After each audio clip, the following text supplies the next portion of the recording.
The wedding is a trap. We're going to mix drugs into the champagne and put Elizabeth to sleep.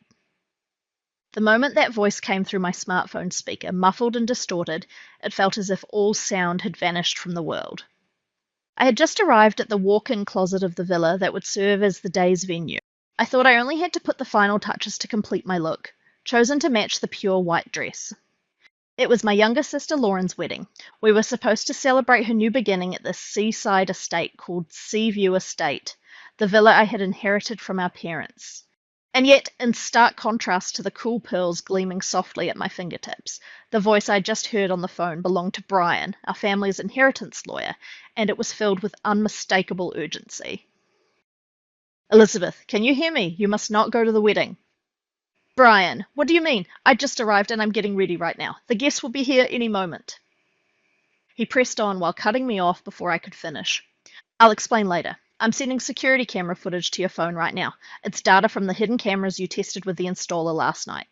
3 minutes is enough. No, even 1 minute will do. Just watch it. The sheer abnormality of his tone made my breath catch in my throat. Brian was a man so composed and unflappable that my father had once referred to him as my keeper of the vault. And that very man was issuing a warning with desperation etched into his voice. The call ended, and at the exact same moment, the notification sound of a new message rang out. Attached was a single video file. What appeared on the screen was the familiar living room of my villa. The gentle glow of the fireplace bathed an expensive leather sofa in warm light. Sitting there were Lauren's fiancé, Kevin, dressed in a pristine white tuxedo, and Lauren herself, radiant in her wedding dress. The two of them were leaning close together, clinking their glasses and laughing. They looked exactly like lovers standing at the very peak of happiness. But the moment Kevin opened his mouth, the footage twisted into a nightmare. Are you sure this is really going to work? What if she starts to suspect something? Lauren smiled dreamily and lifted her hand to cup Kevin's cheek. There's nothing to worry about. My dear sister trusts her family completely. There's no way she would ever doubt the celebratory champagne I hand her. 1 sip and she'll sink into a deep sleep. When she wakes up, she'll be in a quiet room with iron bars on the windows. Their laughter echoed throughout the living room. The smartphone screen went dark, and the cheerful music drifting in from the living room seeped into my ears, clinging there like the background music of hell. Just then there was a soft knock on the closet door. It was Brian. He had slipped in through the back entrance, careful not to be seen by anyone. When I opened the door, he took one look at my face and seemed to understand everything without a word. In his arms, he was holding a thick binder. There's no time, Elizabeth. Before they carry out their plan, there are things you absolutely need to know. The binder was placed on the heavy desk in the study, and he opened it to the very first page. It was densely covered with printouts of Lauren's social media pages, a full year's worth of records documenting her perfect daily life, a year during which I had been so busy with work that I had barely paid her any attention at all. But what Brian pointed to were not glamorous photos of parties or celebrations. Read this. It was a long post Lauren had uploaded half a year earlier, written entirely about me. I'm worried about my sister Elizabeth. Lately, she becomes furious over the smallest things and hurls cruel words at me. It pains me to share parts of the messages she has sent me, but please tell me how I can help her. What was attached were screenshots that were presented as chat logs between her and me. However, the abusive language written there was made up of words I'd never typed even once. They were carefully fabricated, false conversation records. This isn't all, Brian said quietly as he turned the page. Next came posts that subtly suggested rumours claiming that I had been asking our mutual friends for large sums of money as loans. There was even a disturbingly polite comment from an account claiming to be a doctor saying, Elizabeth's behaviour may be a sign of delusional thinking. A professional diagnosis is necessary. Of course, no such doctor actually existed. Everything had been meticulously arranged to isolate me socially and to construct the false image of an emotionally unstable older sister. The final, decisive blow was the wedding guest list. There were 2 names that Brian had circled in red pen. One was the most authoritative psychiatrist in the state, Dr. Harris. The other was a family court judge, Andrew Miller. Lauren had introduced them to me as close family friends. They're not friends. They're accomplices, Brian said calmly. This is the plan. After you lose consciousness from the drugs, Dr. Harris will diagnose you with an acute psychotic episode, and Judge Miller will sign an emergency protective order on the spot. It's a perfectly staged setup designed to strip you of your freedom and your assets, all under the guise of legality. A chilling sensation ran down my spine. This was no mere sisterly dispute. It was a meticulously crafted perfect crime planned over the course of more than a year. Why would Lauren go that far? When it comes to inheritance, our parents were supposed to leave everything to us equally. I've even been the one covering most of the maintenance costs for this villa. Brian did not answer my question. He simply opened the binder to its final page in silence and placed an old key on the desk. It was the key to the safe in my father's study, a heavy piece of iron that had never once been opened since my parents passed away. My father instructed me to give this to you when you turn 25, and he also said this: if Lauren ever reveals her true nature, give this to Elizabeth before that moment comes. My father had seen everything coming. With trembling hands, I opened the safe, and inside, among stacks of legal documents, lay a single envelope. On the front, written in my mother's elegant handwriting, were just a few words: to my beloved Elizabeth. Breaking the seal and unfolding the letter paper, I found my mother's feelings written there. If you are reading this, then your younger sister has betrayed you. Please forgive me for noticing the darkness in her heart, yet failing to correct it.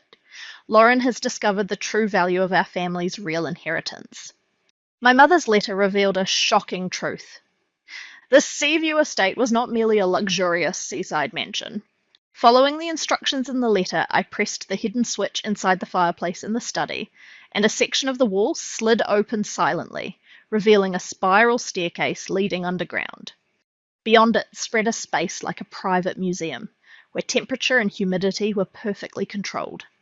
There, quietly resting, were Impressionist paintings and Renaissance sculptures of the kind I had only ever seen in history textbooks. Their estimated value was $18 million. The letter ended with these words: Lauren knows about the existence of this collection. She intends to eliminate you, obtain full ownership of this villa, and keep everything for herself. This inheritance is not meant to be turned into money. It exists to protect our family's history and pride. Elizabeth, you must never hand it over to her. Lauren's wedding had been a grand pretext to secure permanent access to this villa. Clutching my mother's letter tightly, I slowly raised my head. Brian, I won't run away. I'm going to fight. I told him this when we returned to the study. But this would not be a reckless counterattack. I would expose the enemy for who they truly were and then trap them perfectly. First, we need to know our enemy. Brian, hire a trustworthy investigator immediately. Dig into the past of the man named Kevin, thoroughly, from money trails to personal connections. He looked into my determined eyes and nodded firmly. Then I picked up my smartphone as well. The person I called was Daniel, a friend from my university days who now works as a cybersecurity specialist. Daniel, I need your help. Lately, something feels wrong with my home network. I have this unsettling feeling that someone is watching me. This is purely for self-defense, but could you check the logs to see if there's been any unauthorized access? Daniel quickly grasped the situation and agreed without hesitation. Barely an hour later, shocking reports arrived almost simultaneously from Daniel and from the investigator Brian had hired. Daniel's report confirmed that my fears had been well-founded. Elizabeth, there's no doubt you've been breached. From a device believed to belong to Kevin, there have been persistent attempts over the past several months to access your PC and cloud storage. On top of that, I found some unencrypted data in his communications. The goods will be delivered after the ceremony. The deadline is strict. It sounds exactly like some kind of deal. Almost at the same time, Brian placed the investigator's report in front of me. It detailed Kevin's astonishing true identity. At least 3 times in the past, he had become engaged to wealthy women, only to have the engagements mysteriously called off just before the weddings, walking away each time with enormous settlements and breakup payments. He was, without a doubt, a professional marriage con artist. The report even included copies of what were labeled strategy files, in which his target's financial situations and psychological vulnerabilities had been analysed in meticulous detail. In my file, written in red, were the notes: exploit her inferiority complex toward her sister, and take advantage of her loneliness following the death of her parents. I whispered, my breath catching in my throat.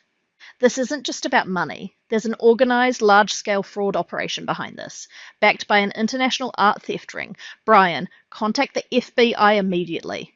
This is beyond what we can handle ourselves.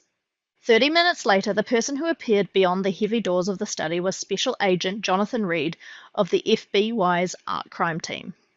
He was an old friend of Brian's, and his eyes carried the sharp, penetrating light that only years of experience could produce. I've heard the outline from Brian. This isn't a simple attempted fraud. It closely resembles the movements of the international art theft ring known as Prometheus, which we've been tracking for several years now.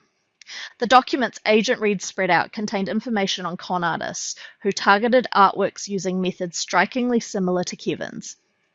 Behind every case, the shadow of Prometheus loomed. This is how they operate. First, they create fractures within the target's family and isolate them psychologically. Then, through legal means, they seize control over the target's assets. Once the desired artworks are secured, the original owner conveniently disappears through an accident or a vanishing.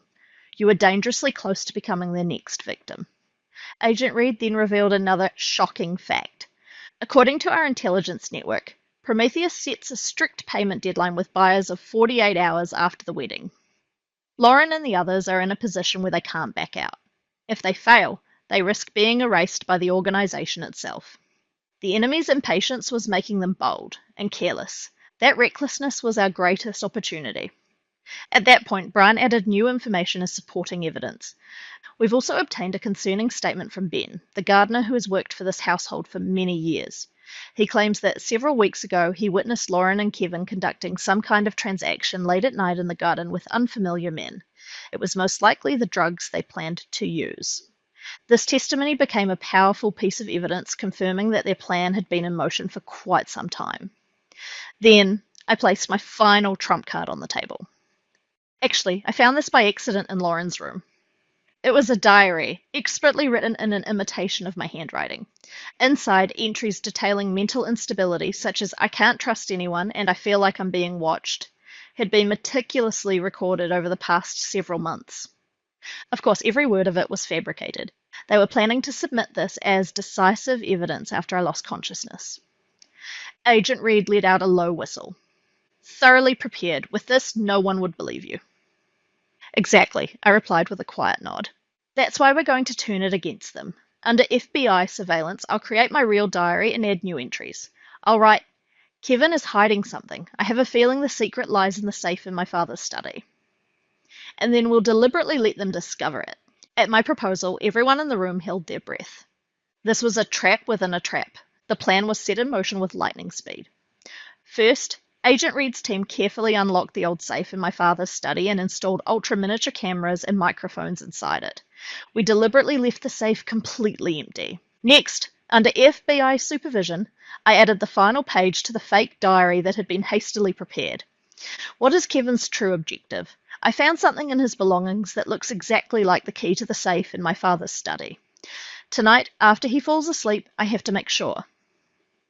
It was poisoned bait, meant to suggest that I was beginning to uncover their secret and to drive them into panic. I then intentionally hid it carelessly in a place where Lauren would easily find it. The preparation of the trap did not end there.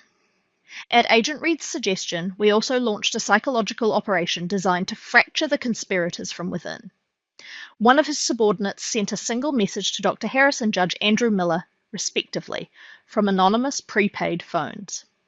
The FBI is conducting a covert investigation on Seaview Estate. This is your last chance to accept a plea deal. If you stay aboard Prometheus's ship, you will go down with it. This single message was certain to create a fatal crack in their unity. Then I moved on to the final finishing touch. Just before the wedding, I visited Lauren's waiting room. In my hand was a small velvet box. "Lauren, congratulations on your wedding. This is something Mum once gave me, and I had it remodeled just for you. As a symbol of our sisterly bond, I want you to have it." What I offered her was a beautiful antique brooch. For a brief moment, she looked at it with suspicion, but whether it was my sorrowful performance or the words "sisterly bond" that moved her, she accepted it without protest. "Thank you, I'm so happy." She proudly fastened the brooch to the front of her dress. Of course, it was no ordinary brooch. Inside it was a state-of-the-art, high-performance listening device prepared by the FBI. With this, all of their conversations on the wedding day would be transmitted in real time to Agent Reed. Just minutes after my visit to her room, Agent Reed quietly spoke to me as I waited in the study, pressing a finger to his earpiece. They took the bait. Lauren just told Kevin that you might be starting to suspect something. It looks like they found the fake diary. From the bug hidden inside the brooch, I could hear their voices, thick with impatience. What do you think about that diary? It's probably just paranoia, but to be safe, we'll move up the plan. Let's finish everything as soon as the toast is over. They had bitten perfectly into the bait I had set. Then, from their conversation, decisive words about the safe leaked out. That safe is infuriating. Dad must have been hiding something in it. Don't worry. Once the ceremony is over, everything in that house will be ours. We'll just break the safe open and check what's inside. They still had no idea that the safe in the study they were about to head toward was actually the entrance to hell. And then the time for the wedding arrived. Beneath a pure white arch set up in the garden, I slowly walked down the aisle as the guests greeted me with applause. At the altar, Lauren and Kevin welcomed me with radiant smiles. Their smiles were perfectly staged, but the rough breathing and rapid heartbeat I could hear through the brooch told me everything about the panic hidden beneath those masks. I'm so glad you came. Lauren embraced me and whispered that in my ear. Her voice seemed to carry a strange mixture of pity and mockery. I lightly patted her back and whispered back in the same way. For your happiness, of course I would, Lauren. The vows were exchanged, and the rings were placed on their fingers. Everything looked like a picture-perfect scene of happiness, yet my eyes caught the sharp gazes of Agent Reed's operatives, standing around the venue disguised as waiters. I could also see Dr. Harris and Judge Andrew Miller seated among the guests, clearly unsettled, glancing around repeatedly, no doubt shaken by the anonymous messages they had received. At last it was the final stage of the plan. I had been entrusted with the toast, and I stepped up to the microphone. The guests' warm gazes focused on me. I delivered the speech I had prepared flawlessly. Memories of Lauren from our childhood, and heartfelt words wishing for her happiness. Because most of it was true, my voice never wavered. As the speech ended, Lauren gave a signal, and Sophia, the catering manager, approached, carrying a special champagne bottle on a silver tray. It was a 1928 vintage, the finest bottle our father had left behind. I saved this especially for you. Lauren held out a glass to me as she said this. At the very moment I reached out to take it, just as planned, I staggered slightly and pressed a hand to my forehead. I'm sorry, I feel a little dizzy. With those faint words, I slowly collapsed onto a nearby sofa. The entire venue fell silent in an instant. Elizabeth. Brian rushed over, supporting my shoulders with concern. I did not miss the brief flash of panic that crossed Lauren's and Kevin's faces. To them, this must have looked like the perfect opportunity to accelerate their plan. It's all right. The tension of the ceremony must have finally caught up with you. Lauren crafted a perfectly worried expression and knelt down beside me. Come on, just take one sip. It's Dad's celebratory toast. Once you drink this, you'll feel better for sure. This fleeting moment of confusion was everything for us. For a few brief seconds, Brian pretended to tend to me, deliberately drawing Lauren's and Kevin's attention toward us. In that opening, Sophia, the catering manager who was working in coordination with the FBI, performed what looked like sleight of hand on the silver tray. She slipped the drug-laced glass I was supposed to drink beneath the tray and smoothly replaced it with harmless sparkling wine prepared in advance. Then she switched only the glasses that Lauren and Kevin were about to take, making sure they were the ones filled with the real drugged champagne. It all happened in the blink of an eye. Pretending to tremble, I slowly accepted the glass Lauren handed to me. Lauren and Kevin also picked up their own glasses. The 3 glasses clinked together with a dry, sharp sound. In their eyes, I saw absolute confidence in their victory. I merely brought the glass to my lips and hardly drank at all. Lauren and Kevin, however, drained theirs in one gulp, as if savouring the nectar of a celebration. After confirming that they had emptied their glasses, I prepared to give the signal. At that moment, I saw Kevin's face turn slightly pale. Loosening his tie, he tilted his head in confusion. I suddenly feel really sleepy. His words gradually began to slur. Beside him, Lauren stared into space with unfocused eyes and swayed unsteadily. Yeah, me too. Why? She probably never understood what was happening until the very end. It would never have crossed her mind that the poison she had prepared was coursing through her own body. As the guests began to murmur, Lauren finally collapsed onto the sofa, and Kevin too crumpled helplessly onto the lawn. A perfect silence fell over the garden. I slowly stood up and gently let the white silk handkerchief I had been holding slip from my hand. The instant the white handkerchief fluttered down onto the grass, those who had been playing the roles of flawless waiters and quiet guests moved all at once. What appeared from beneath their jackets were FBI badges and firearms secured in holsters. FBI, nobody move. The venue plunged into panic in an instant, but the strong-built agents quickly secured the area and began guiding the guests to safety. At the center of the chaos, Lauren and Kevin lay unconscious, limp as puppets whose strings had been cut. Agent Jonathan Reed knelt beside the fallen pair and called over the medical team. Conduct drug tests immediately. Identify the substance used and secure it as evidence. The medical team efficiently drew blood from both of them and carefully placed the champagne glass Lauren had been holding into an evidence bag. I watched the scene unfold in silence. The other two conspirators at the heart of the commotion, Dr. Harris and Judge Andrew Miller, stood frozen in place, their faces drained of colour. Already shaken by the anonymous messages, they seemed to lose all will to resist when the FBI revealed themselves. Two agents quietly approached them. Dr. Harris, Judge Andrew Miller, you are requested to come with us to the station on suspicion of conspiracy and attempted fraud. Without offering any resistance, the two were led away, utterly powerless. I watched as the social status and reputation they had built over the years crumbled away under the red lights of the police cars. With the guests evacuated and only the agents remaining, the garden felt like a place after a storm had passed. Brian came to my side and gently draped a blanket over my shoulders.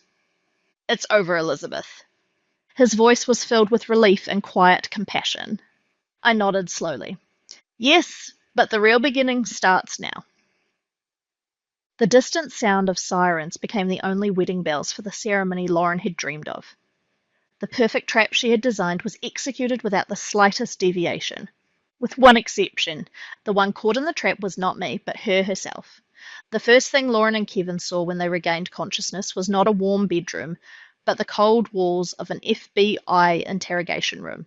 The results of the drug tests detected a powerful tranquilizer in their systems, confirming the charge of attempted murder. But that was not all Agent Reed placed before them. There was evidence of the marriage scams Kevin had carried out repeatedly in the past. The contracts documenting the sale of artworks made with Prometheus, and every raw, unfiltered conversation recorded by the brooch pinned to Lauren's dress. There's nowhere left to run. Agent Reed delivered the words calmly. Cornered, Kevin betrayed Lauren without hesitation and tried to shift all the blame onto her. I was just following her orders. She planned everything. She was blinded by money? At that ugly betrayal, Lauren's face twisted as she screamed hysterically. There was no trace left of the refined young lady she once pretended to be. But what delivered the final blow was yet another trap we had prepared. A video appeared on the monitor in the interrogation room. It was footage from the hidden camera installed in the safe in my father's study.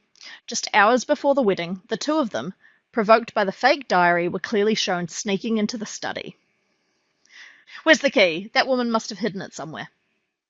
Calm down. Once the ceremony is over, everything will be ours. We can just smash open a metal box like this. That's right. You're right. Everything in this house, those paintings too, will be mine when Elizabeth is gone. The conversation, steeped in hatred and sworn resolve to erase my existence. It became irrefutable proof of their intent to kill. The moment that footage began to play, the two of them fell completely silent. At last, they understood that they themselves had been made to dance perfectly in the palm of my hand. The fake diary they had prepared in order to frame me ended up tightening the noose around their own necks. In the subsequent investigation, the buyers connected to Prometheus were also identified, and the organization suffered a devastating blow. Testimonies from Ben the gardener and Sophia from the catering staff became decisive evidence that sealed their guilt. After everything was over, Agent Jonathan Reed came to commend me. Your courage and intelligence exposed a massive crime that we might not have been able to solve on our own. Thank you, Elizabeth. I quietly shook my head. The only thing I did was try to protect my family and its inheritance. My battle had truly come to an end. Several weeks later, I was sitting on the hard bench of a local courtroom gallery. The sight of Lauren and Kevin standing in the defendant's seats looked nothing like they had on that glamorous wedding day. The expensive dress and tuxedo had been replaced with dull orange prison uniforms, and the confidence that once filled their expressions had been reduced to exhaustion and despair. The trial proceeded overwhelmingly in our favor. The evidence submitted by the FBI was flawless. The camera footage from the safe, the recordings from the brooch, Kevin's history of fraud, and his connections to Prometheus. Their lawyers were powerless, and in the end, both of them confessed to all charges. The co-conspirators, Dr. Harris and Judge Andrew Miller, accepted plea bargains and testified to the full scope of Lauren's plan, avoiding prison sentences but losing every shred of their social standing. On the final day of the trial, I took the witness stand. The prosecutor urged me to speak about the immense psychological pain I had suffered and the sorrow of being betrayed by my own sister. But I did not speak a single emotional word. I stated only the facts calmly and plainly, and then at the end, I added this. I'm not here today for personal revenge. I'm here to show that exploitation and abuse carried out in the name of family must never be tolerated. And I am here to make clear how unforgivable it is to sell off cultural heritage protected by our parents and lineage for the sake of personal greed. My words echoed quietly through the courtroom. Lauren, unable even to grasp their meaning, merely stared at the floor with vacant eyes. The sentence was 15 years in prison. By the time the two of them return to society, the world will have changed completely. After the trial ended, I made a major decision. I chose to open the art collection that had been sleeping underground to the public for the first time.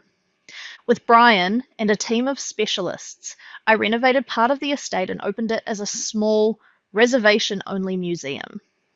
Furthermore, I placed several symbolic pieces from the collection up for auction, and using the enormous proceeds as capital, I established the Anderson Sanctuary Foundation. Its mission was to support people suffering from psychological and economic abuse by family members like Lauren, and to provide shelters and legal assistance so they could achieve independence and safety. The Seaview estate, once wrapped in silence and loneliness, is now filled with gentle laughter and the presence of people brimming with hope.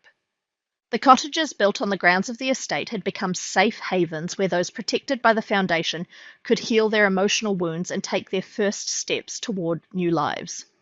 This afternoon as well, a writing workshop hosted by Sarah, a former journalist, is being held on the garden lawn. The sight of women trying to overcome their pasts by putting their experiences into words was more beautiful than anything else. Lauren and Kevin continue to quietly serve their time in prison. There has been no contact from them, and there never will be again. I do not hate them, nor have I forgiven them. I simply no longer care. There is something I have learned over these past 5 years. Family is not defined by blood alone. It is a bond of the soul, formed by mutual respect and sustained through honesty and support for one another.